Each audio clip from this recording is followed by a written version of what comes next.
Hello, I'm Bianca Cotton, host of Behind the Confident Smile, and I am here with special guest Michi Watts today. Thank you for being here, Michi. Thank you for having me. My pleasure. We are going to be discussing the battle of losing weight. Michi has lost 70 pounds, y'all.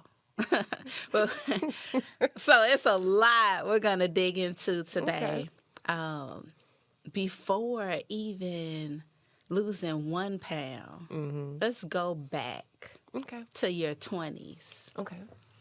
When you share with me offline, that's when the weight started to increase for you.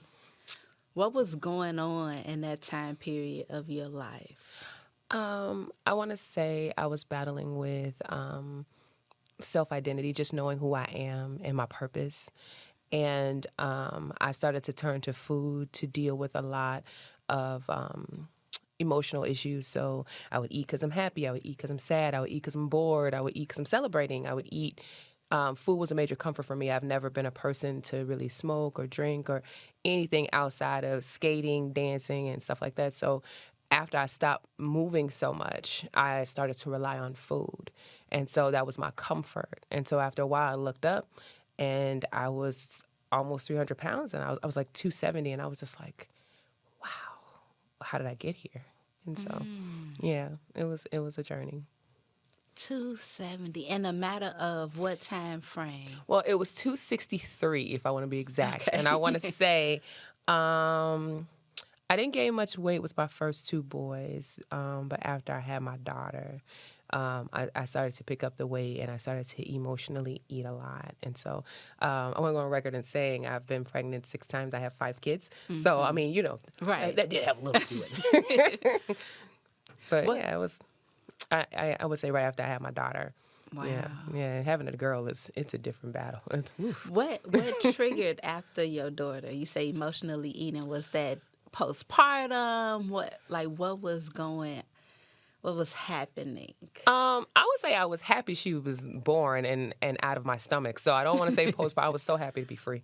But I think just not looking and feeling the same because my daughter and my oldest son, they're about 7 years apart. So it's that gap of time. And so it was like that bounce back wasn't as quick as I was used to it being, that snapback, that joy, everything. It was just a different ball game because I was a little bit older. So I would say it was that. And then financially, we were going through some things. I'm used to always just having it. And it was at a moment where we were really struggling. And so I was relying on food to just kind of help me get through all of it.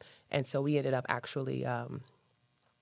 having to move unexpectedly. And so we were in a hotel for a few weeks and we ended up relying on fast food a lot. So we were eating fast food pretty much every day. And so I just felt so big and heavy and just heavy spiritually, heavy physically.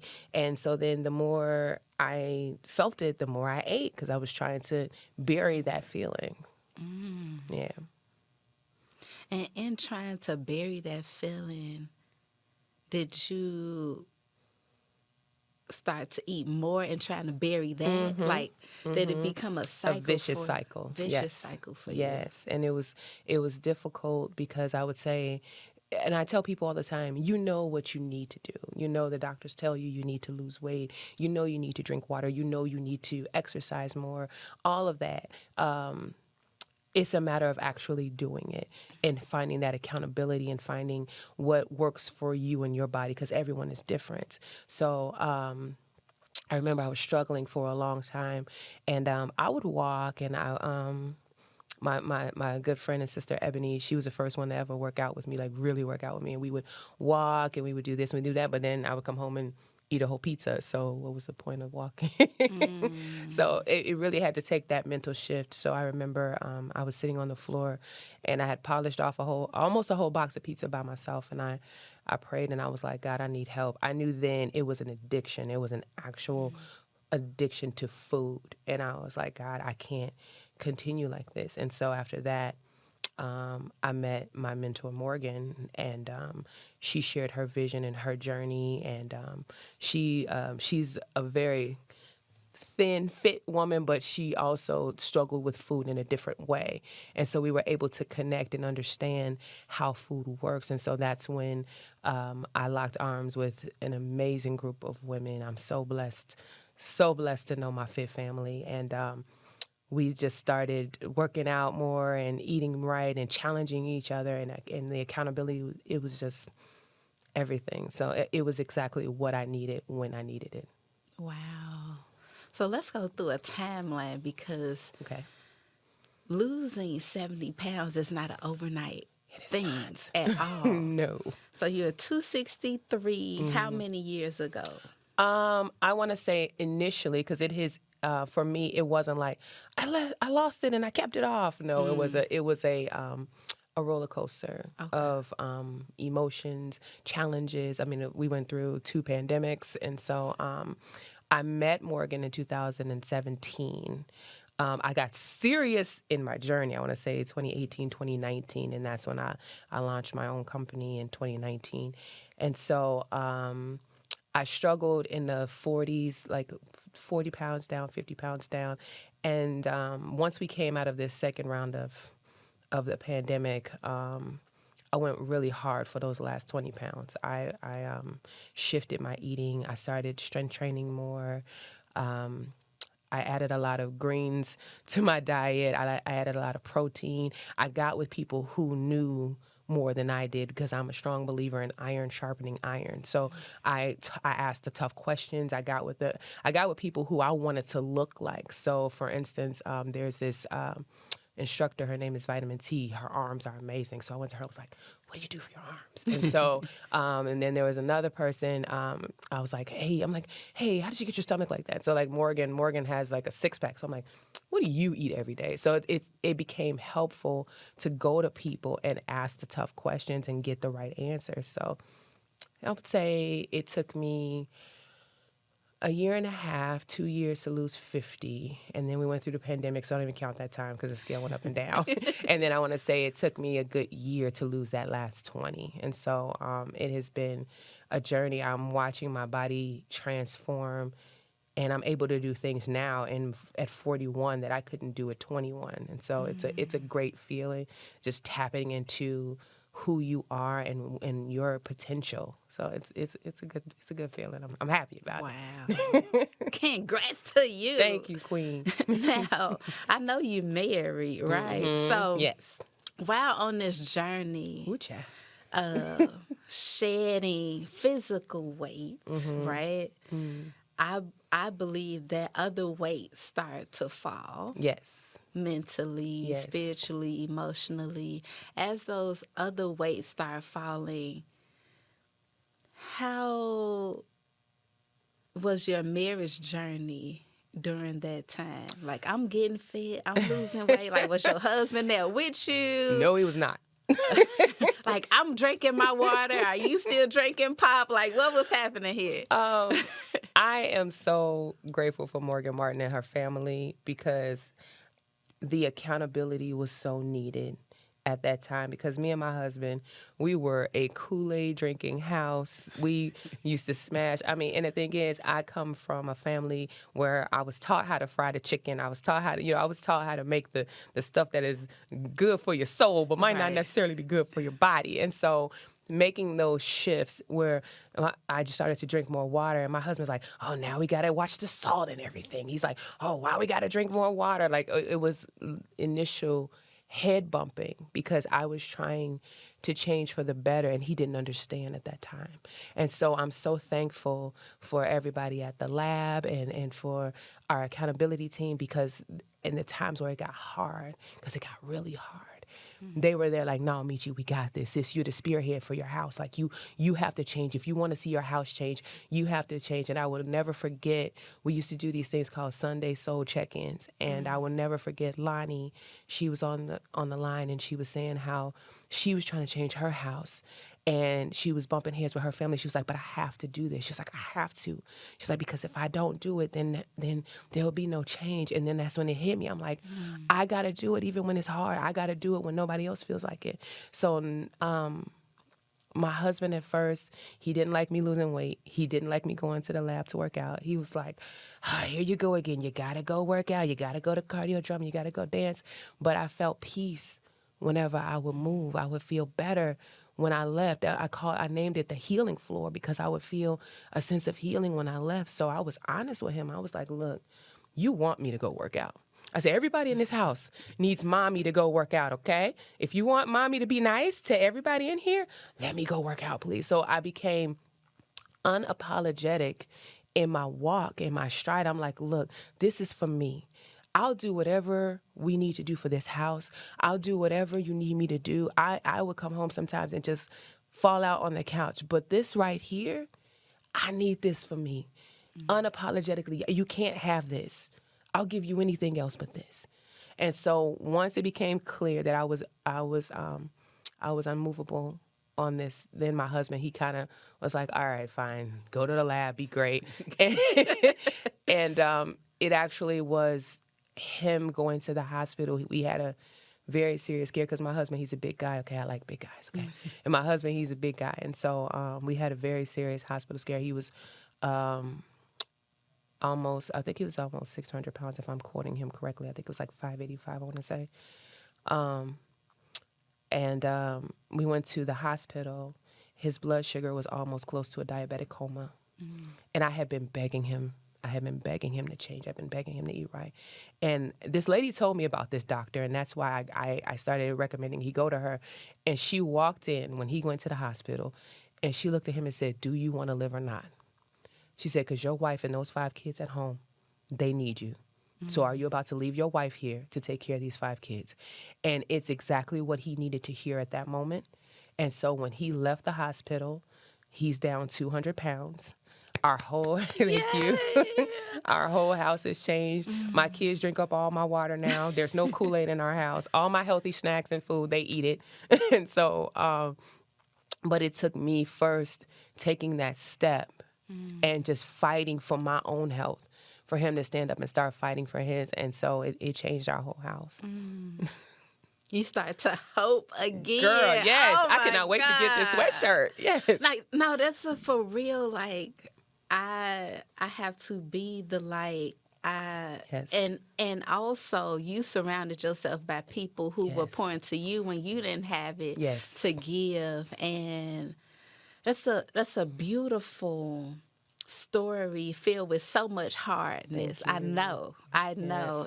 And being at the lab, working out alongside you and seeing you show up consistently, and motivating us to keep going, not knowing all the pieces of your story, it shows resilience and perseverance, and that is beyond the weight. Yes. I want to live a long, healthy life. Yes. Not just live a long life. Yes. I want to be able to live it and live it well. Yes.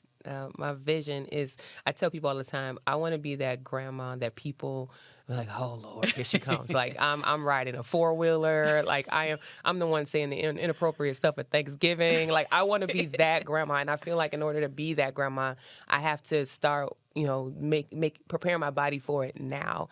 Like my goal is to still be able to run with my boys. Like my youngest, he just turned 9. So I do not have time to sit up and sit still. Like he wants to be a Ninja Turtle, so we're going to be Ninja Turtles together, obviously. Right. So, and I love kids, and I love what we do in the community. And so, once I started to find my purpose, because I used to go to, I used to go to the classes, and I would stand in the back of the room, even though I was fully certified.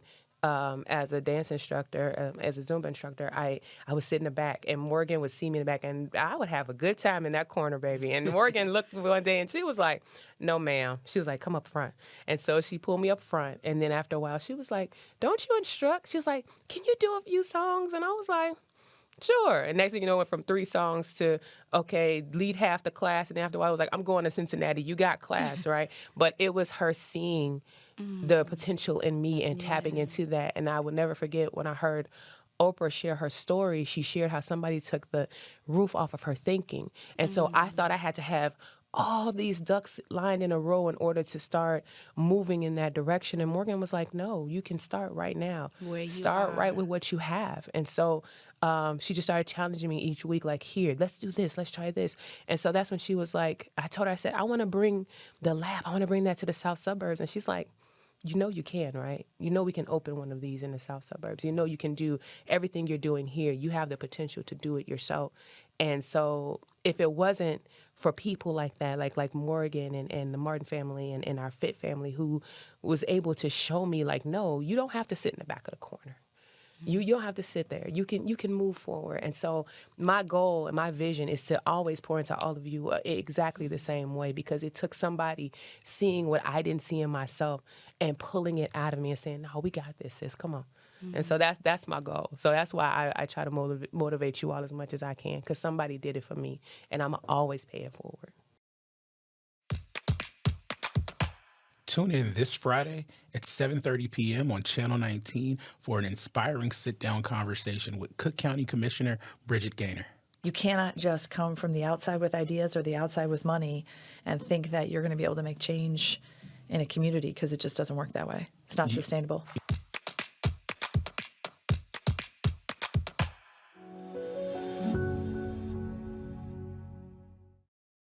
Explain what the lab is. Oh, shameless plug. Sure. Absolutely. The lab, 2025, West 95th Street. Okay. No, the lab it's Live and Believe Nutrition. It is a healthy soul cafe, also with amazing classes. And so I would watch people work out, and I'm like, I do not want to do that at all. No, I just want to dance. And I got invited to an event that Morgan was at. And she started dancing. I was like, where's this lady? I'm going to go wherever she is. And so she was like, come to my dance class on Thursdays. And so I tell people the best way to describe the class is it's Zumba mixed with hip hop and shenanigans. Yes. That's the best way to describe Great the way class. to describe it. So much fun. But they also have cardio drumming and strength training, all kind of things. And it's just a great nutrition hub right in the heart of our community, and it is just so helpful. So I was like, I didn't grow up out here. I grew up out in the South suburbs. I'm like, how can we take this and move it out to where I grew up? I would love for the people that I was surrounded by. I went to school. Shout out to Shepherd Astros. We run it. That's right. I grew up in the South suburbs. I would love to have this. And so that's when Liz is from Markham, I'm from Robbins. And so Liz was like, okay, where can we go? So we found a place right in Hazel Crest. So it was like right smack dab in the middle. And we were like, okay.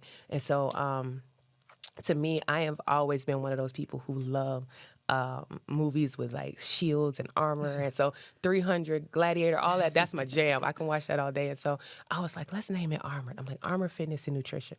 And so that's when we came up with the name. And so we took exactly everything Morgan taught us and trained us to do at the lab. We just took it and we brought it to the South suburbs. And I'm so thankful. The other day, somebody called it the neighborhood cheers. Sure, I'll take it. Go where everybody funny. knows your name. That's Yeah. fine. So I love it. I really do. It's a lot of fun. You were there. Yeah. When you reflect on, okay, I'm 41 now, right? What would you tell your 20-something-year-old self about what you know now? First, I would look at her and say, "Girl, all the ones you think are the one, he ain't the one. Just stop. Start with A." Secondly, I would tell myself, learn to love you. My childhood was very rough, and so it took me a long time to find me, to really find me. So I would just tell her to take some time to take care of her and learn, before you love anybody, learn to love you and pour into you, because you have so much potential. I think if I could just, and I would give her a big hug, like a very, very big hug, and just embrace her and just tell her, pour into you. Pour in before you do anything else. Pour into you. Yeah, you got a big heart, but you got to learn to guard that heart. So, yeah, that's the first thing I would say. That's good. I remember one of our first conversations that we had, and I'm tying this into like after you have a baby, because insecurities can set in. Girl.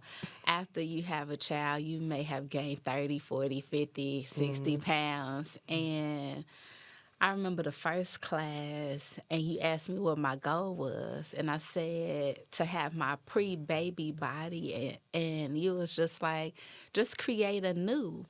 And just that one line really helped shift something in me, because society tells us, okay, you being pregnant is beautiful, but that postpartum body is not. And you need to have a snapback. And in that moment, it shifted my thinking and made me confident in just creating the new me. Yes. So, and doing that, and you being on your journey, losing 70 pounds, what would you tell other women and men who may be struggling to just get started? Yes.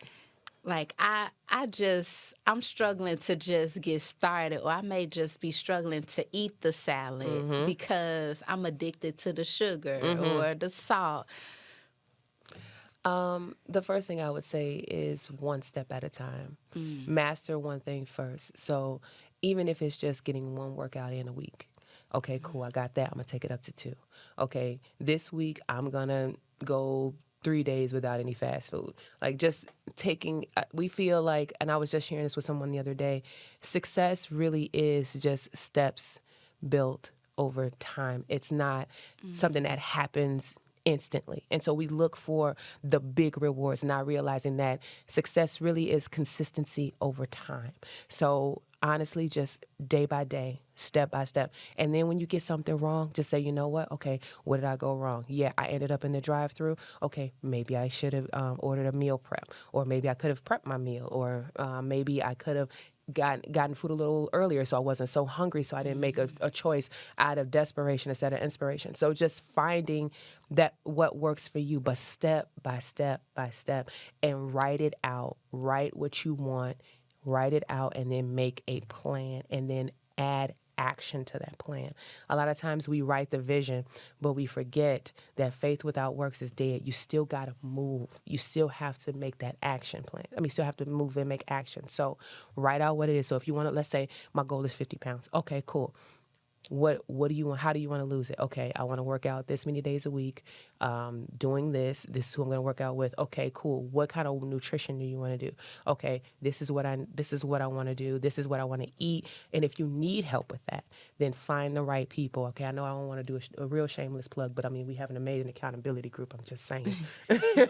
But getting with the right, and that's the thing. There are so many different programs out there, and most of the time, all of them work. It's just finding the one that works for you. Because I used to do ones that were, they were very strict. They're like, you can only have a slice of lettuce and an egg in the morning. And I was like, who's about to do? I'm not about to do that. But finding something that's going to change your life, that's a real lifestyle change, something you can do for the rest of your life. Can I make a smoothie in the morning? Absolutely. I could do that for the rest of my life. Can I eat the right foods? Can I make me, like you said, make me a salad or order a salad? Yes, I can do that for the rest of my life. So finding what works for you, and that is a lifestyle. A lot of times, especially as women, we do these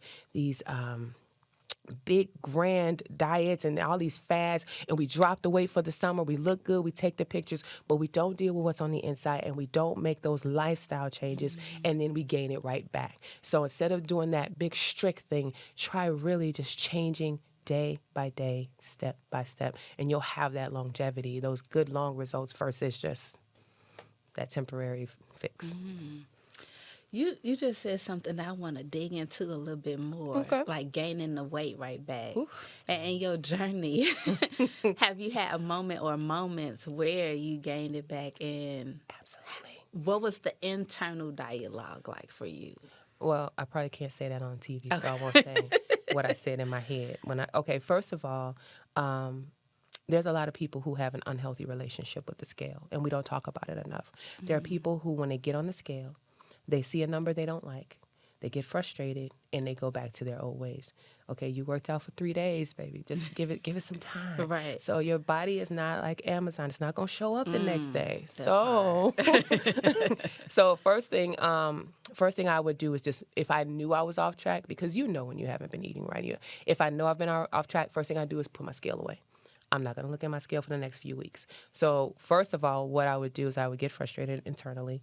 And then now I've come to the point now where I'm healed enough to backtrack. Okay. Like, for instance, I just had 2 birthdays back to back. My babies both had birthdays. Okay, so yeah, I had cake. Okay, cool. What do I need to do? I need to get back on my nutrition. I need to drink more water. I need to lock arms. Sometimes I'll go back to Morgan and say, okay, I really need you in this season to lock arms with me. Yes, I'm a coach. I'm a leader too, but we need that iron sharpens iron. So it's about getting with the right people. So, for instance, now I've been doing strength training at Downs Fitness with Andrea and Lindsay, because they challenge me in a different way. So sometimes it's also about taking that extra step. You might have to say, okay, in this season, let me try something new.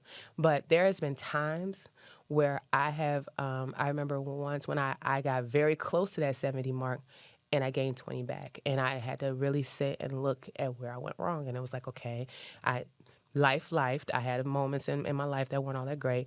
I went back to food. I started working out less. I drank less water, and now we're here. So I put my scale away. I started hitting my nutrition hard. I started drinking my water. I started working out. I went the extra mile. And then when I knew I had been consistent for a while, then I took the scale out and started paying attention again. So Morgan used to always tell me, don't worry about the scale. She said, focus on being consistent, and the scale will move. That's good. Right? That helped me so much. We need to hear that. It's Yes. not, Yes. it's back to what you said, building one step at a time, success, being consistent. And one word as we wrap up our conversation, how would you describe your journey? I would say long. No. I would say powerful. It's been a powerful journey. It hasn't been easy, but it's been powerful, and I wouldn't trade it for anything. Well, thank you for Welcome. out here inspiring us all and being a model of what it can look like being a woman, a wife, a mom, a sister, a daughter, and all the other titles that you wear, and still remember you and not last. Yes. So, Thank you. I did put myself last for a long time. I did. I put myself on the back burner, and I started to see it in my weight, in my face, in my responses to people, and that's when I knew I had to fight for me. I'm like, I will fight for anybody else. When I love people, and I'm a protector by nature. I'm a Leo. That's just what we do. We're territorial, and so I had to really have a conversation with myself, like, if this was anybody else, you would go hard for them. Why won't you go hard for you? And so that's when I started to make the shift. and that is a perfect way to end this conversation. Thank you. Thank you for your time today. Thank you. My pleasure.